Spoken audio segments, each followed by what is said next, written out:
कारण तो तुझे आयुष्य उत्तम पदार्थांनी तृप्त करतो, म्हणून तुझे तारुण्य गरुडासारखे नवे होते. हे माझ्या जीवा, त्या परमेश्वराचं तू धन्यवाद कर. हे माझ्या अंतर्यामा, त्या परमेश्वराचे उपकार तू कधी विसरू नकोस. तर प्रियांना, आपण जसं त्यानुसार बघतो स्तोत्रसंहिताचा 95 अध्यायामध्ये तर या आपण परमेश्वराचा जय जयकार करू, आपल्या तारण दुर्गाचा आपण जय जयकार करू. 98 स्तोत्रसंहितामध्ये दिलेले परमेश्वराचे गुणगान नवे गीत गाऊन करा, कारण त्याची अद्भुत कृती केली आहेत.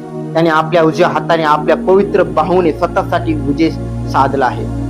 म्हणजे प्रियानं, एवढे असे बायबलमध्ये असे का वारंवार त्याच्या स्तुतीबद्दल, त्याच्या गीताबद्दल, त्याच्या आराधनेबद्दल का बोलतात? कारण त्यांना माहित आहे की फक्त मनुष्याची निर्मिती यासाठी झालेली की त्या मनुष्यानं त्या देवाची आराधना करावी, त्याच्या उपस्थितीमध्ये राहून त्याचा गौरव करावा. पण परमेश्वराची आराधना करणं म्हणजे काय प्रेरणा?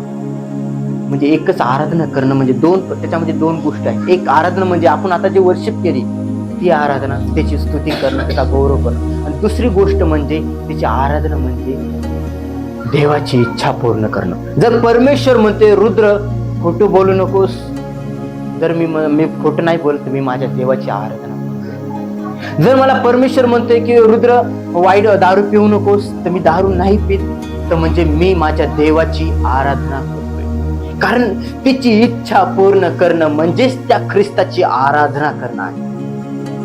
जर मी माझ्या देवाची इच्छा पूर्ण करतोय, मी देवाच्या इच्छेनुसार जीवन जगतोय, तर म्हणजे मी त्या देवाची इच्छा त्या ख्रिस्ताची आराधना करतोय. कारण येशू ख्रिस्त म्हणे, जो कोणी माझ्यावरती प्रेम करतो तो माझ्या आज्ञा पाळेल. जो कोणी माझ्यावरती प्रेम करेल तो माझ्या आज्ञेचं पालन करेल. जो कोणी माझ्यावरती प्रेम करेल, मी जे सांगितलं या पवित्र शास्त्रामध्ये, त्यानुसार तो जीवन जगेल.